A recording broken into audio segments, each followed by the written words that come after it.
Alguém aqui já fez curso de desenvolvimento pessoal, líder training? Tem alguns que eu mesma já fiz, que você passa 3, 4 dias assim, isolada, só em treinamento, sem dormir, e eles te levam ao máximo da sua capacidade de controle, né? Então, tem algumas metodologias assim, alguns treinamentos assim, eu já fiz, é muito bom, inclusive. Mas alguém já fez aqui? Alguém assistiu palestra, comprou muitos livros sobre isso? Garanto que sim, até livros de autoajuda, né? Mas na prática, na sua vida real, você está avançando na sua carreira? Está melhorando sua saúde? Está prosperando em algum sentido nos relacionamentos, por exemplo? A quantidade de dinheiro na sua conta bancária está aumentando? Em outras palavras, né? O seu plano está se tornando realidade ou fazer todo esse planejamento detalhado e cursos e livros e planejamentos nos mínimos detalhes será mais uma forma de procrastinação. Porque, de repente, a pessoa quer se sentir ocupada. Ela fala, não, eu não fico dormindo no sofá, eu não estou enrolando, eu estou estudando. Eu tenho um monte de caderno de livro, eu vou no curso tal, a semana que vem, eu vou fazer um congresso tal na outra semana, eu vou me isolar lá no convento na outra, para meditar, para jejuar, para não sei o quê, não sei o que lá, sei lá. E a vida prática? Está fazendo alguma diferença tudo isso? Não estou falando para não fazer, preste bem atenção. Não estou falando para não fazer. Então, gente, o papel, tá? Você pode pôr seus planos aqui no papel. O papel aceita tudo. Ou você pode fazer o seu planejamento no tablet, no celular, no computador, né? Então, o seu plano está se tornando realidade porque o papel aceita tudo, mas nenhum planejamento sobrevive intacto ao campo de batalha. Fazer planos para o futuro é ótimo, é bom e deve ser feito. Agora, o papel, a tela do computador, aceita tudo que você coloca lá. Isso não quer dizer que vai ser feito. Você pode, todo dia de manhã, ó, por exemplo, você escreve ou digita que você quer emagrecer tantos quilos em 2 meses. É um planejamento. Você quer mudar seus hábitos de vida a partir de segunda-feira. Vai começar a fazer exercícios, mas aí vem a realidade. Por exemplo, você pode até começar a fazer tudo certinho, mas começa a ter imprevistos, porque a vida tem imprevistos. Então, o carro quebra e você não vai na academia aquele dia porque o carro quebrou.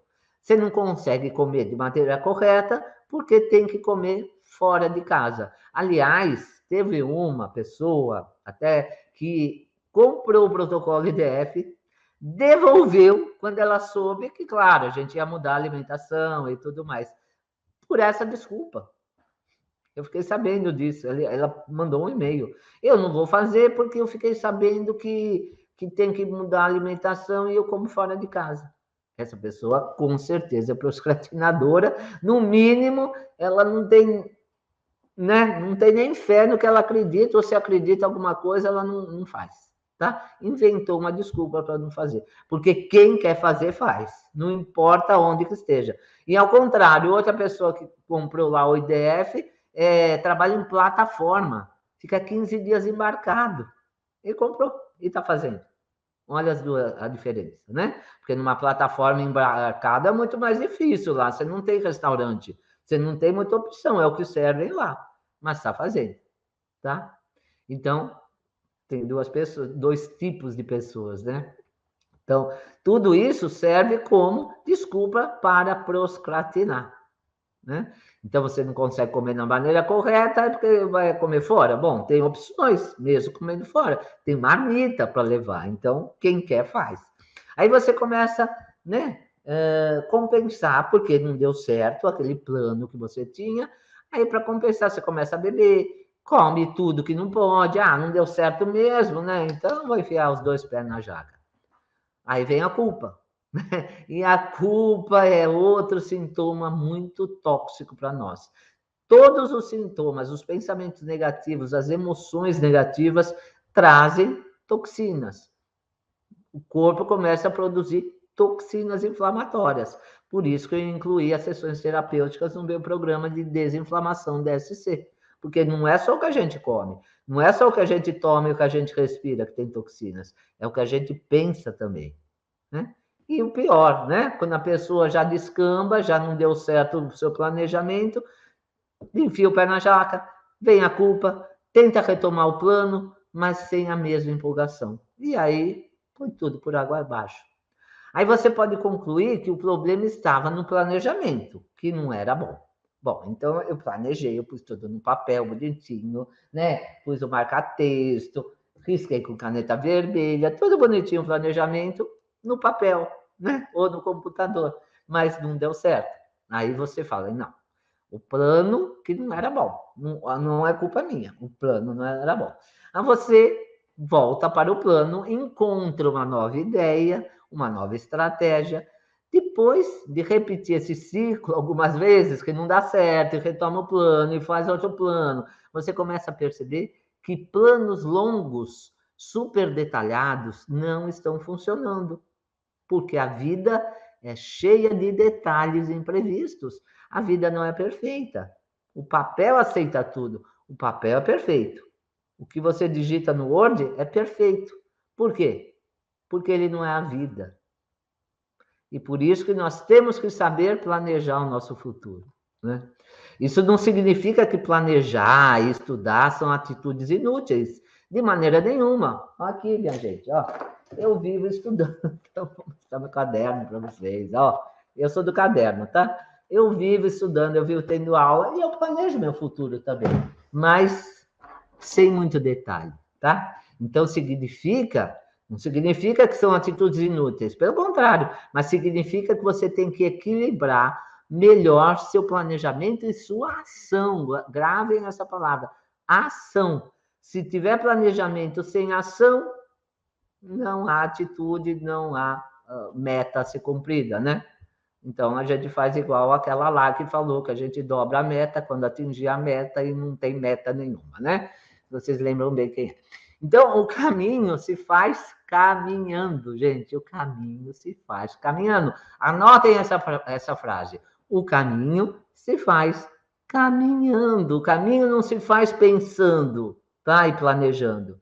Planejar pouco, planeje pouco, haja muito, corrija seu plano constantemente. Planeje pouco, haja muito e corrija seu plano constantemente. Adapte os detalhes que não deram certo para você. Se você quer uma forma mais produtiva de planejar seus objetivos, você tem que trocar esses planos de longo prazo, muito detalhado, muito cheio, né? Para planos menores, planos mais fáceis. Planeje menos, haja mais. Porque quem planeja muito é tanto detalhe que acaba não fazendo nada. Então, o tempo é a coisa mais valiosa que nós temos. Fora a saúde, né? Mesmo porque a gente tem que ter tempo para cuidar um pouco da saúde também, né? Então, em vez de perder tempo planejando, estudando projetos que nunca vão se tornar realidade, você vai estudar pontualmente, ponto por ponto, até conseguir seu objetivo final, tá? Seja o que for. Então, você vai planejar o mínimo necessário que puder e entrar logo em ação, gente. Tem que entrar em ação, não tem que ficar aí sonhando com a vida, nem planejando e não saindo do lugar. Sem ação, né? Não tem movimento, não tem meta, não tem objetivo. O caminho se faz caminhando, lembre-se disso. Então, pesquise informação objetiva sobre o problema que você tem que resolver. Depois que você consegue as informações básicas, aí sim, faça o menor plano que você puder.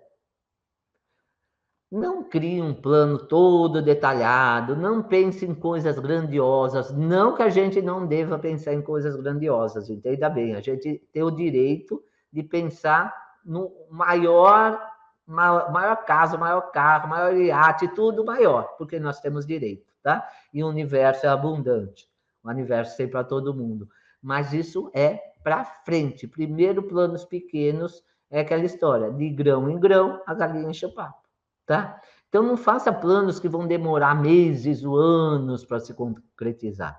Mas sim, você deve ter uma visão de longo prazo.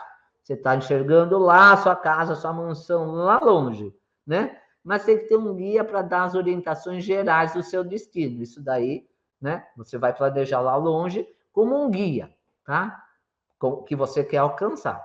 Bom, em termos práticos, o que você tem que fazer? Fazer planos de curto prazo para atingir um objetivo específico, para atingir daqui a alguns dias ou semanas, tá? Dias ou semanas. Se o objetivo for muito grande, o seu plano for muito grande, quebre em pedaços menores que possam ser alcançados. Então, você vai de pouquinho em pouquinho. Assim que tiver com isso pronto, tá? Com um plano menor, saia do planejamento e entre imediatamente na ação. Porque vocês acham que o dono lá da Havan, das Casas Bahia, como que eles começaram? Já com uma rede nacional de franquias, McDonald's. Se vocês começarem a ler esses empreendedores, eles começaram assim, com uma portinha. Talvez eles tivessem planos de ser os maiores varejistas aí do Brasil ou do mundo, mas os planos eram pequenos, um de cada vez, um degrau de cada vez. Então, assim que estiver com isso pronto, parta para a ação, tá? O primeiro plano, menor, parta para a ação. Comece com o que tem hoje, tá? Se ficar esperando chegar às condições ideais para tomar a decisão perfeita, talvez nunca chegue. Apenas comece. Mesmo que com muitos erros, porque errar todo mundo erra, né? Mesmo que só possa se dedicar alguns minutos por dia, tá? Não estou falando para você largar seu emprego e já abrir um negócio. Mantém o emprego, mas já vai dando os pulinhos, né? Então, outra frase, guardem essa. 1 minuto de ação efetiva vale mais que 1 hora de planejamento excessivo. 1 minuto de ação efetiva vale mais que 1 hora de planejamento excessivo. O que quer dizer? Ação. Menos planejamento, mais ação. Claro que você não vai agir assim irresponsavelmente, né? De qualquer jeito, mas com planos pequenos e sem muito detalhe. Então, acontece uma coisa muito interessante que acontece quando você para de planejar e começa a agir. Então, as coisas começam a andar, né? Quando para de planejar e começa a agir, né? Você só planeja pontualmente, que você pode cumprir daqui a alguns dias ou umas semanas, e aí acontece uma coisa muito interessante. Diferente do papel do computador que você colocou seu plano, a vida real não aceita qualquer coisa. Tá? No papel você pode pôr o que você quiser. A vida real não é assim. Não é perfeita, tem imprevistos. Se você conseguiu na vida real cumprir com um pequeno plano, você parte para o outro pedaço do seu planejamento. Então é como uma escada, é degrau por degrau. E às vezes você volta um degrau para trás, mas você sempre tem que seguir em frente. E caso não conseguiu, você ajusta ou modifica o plano inicial, né? Por isso que a gente vai modulando. A modulação não é só modulação hormonal, a modulação é a modulação da nossa vida também. Então, você remove o que não funciona para você, continua com o que funciona e vai ajustando o seu plano de ação. Esse ciclo básico de planejamento, de ação, né? Então, checagem, você tem que checar, corrigir, né? Essa correção de rumo em prazos curtos é de longe a melhor maneira para você equilibrar planejamento e ação, e assim conseguir cumprir suas metas sem desperdiçar tempo. Né? Eu sempre fui muito assim de tempo, hoje eu sempre usei relógio. Hoje, como tem celular, eu não uso mais. Mas minha vida sempre foi muito assim com o tempo, tá? Porque eu valorizo muito o tempo. Tempo não é para ser jogado fora. Então, deixar planejamentos impossíveis de lado reduz o sofrimento gerado pelo autocentramento. Então, o sofrimento, tudo que nos causa sofrimento, ansiedade, a gente tem que deixar de lado. Então, planejando pequenos pedaços, não pensando muito, não sofrendo muito pelo futuro, né? Você evita estresse oxidativo. Tudo isso se reflete em saúde, Além do aspecto prático, tem uma vantagem de você planejar em pequenos pedaços, né? Tem a vantagem psicológica de deixar planejamento longo de lado. Quando se faz esse tipo de planejamento, você fica muito mais focado em como você gostaria que sua vida fosse no futuro. Então, você fica imaginando, né? Bom, eu gostaria de ter um iate, uma mansão e um carro super legal aí na minha garagem. Mas, no momento, eu ando de ônibus. Então, vai demorar. É óbvio para você ter tudo isso. Seu dia vai chegar, mas vai demorar. Então, adianta pensar nisso? Ou então, eu gostaria de ter a mulher, o homem dos meus sonhos perfeito num cavalo de príncipe ou princesa e tudo isso. Me parece meio irreal, não é melhor você conhecer as pessoas devagar e ver quem serve, quem não serve? Ou eu quero ter uma super saúde, mas eu tô toda ferrada, tô toda inflamada, mas eu vou ficar aqui pensando, planejando o dia que eu perder 20 quilos, o dia que eu tiver um corpo todo sarado, um dia que eu não tiver nenhum tipo de patologia, mas você não conseguiu nem tirar o carboidrato da sua vida. Planos pequenos. Eu vou tirar o carboidrato, eu vou fazer o programa DSC da doutora Sandra, que já é um começo, no caminho das pedras, e isso vai indo passo a passo. É melhor do que você se frustrar e começar a pensar sua vida como se fosse o futuro, ou seja, em outras palavras, você foca muito no que você não tem. Né? Porque se você pensar no seu futuro com tudo que há de melhor, e se você não tem nada hoje, você começa a se frustrar, né? Porque aí inconscientemente você começa a comparar sua vida real de hoje com a vida idealizada do futuro. Aí tem dois lados. Pode gerar uma motivação, claro, eu quero conseguir isso, eu vou atrás, ótimo. Ou pode gerar uma insatisfação com o que você tem hoje. E aí começam as frustrações também.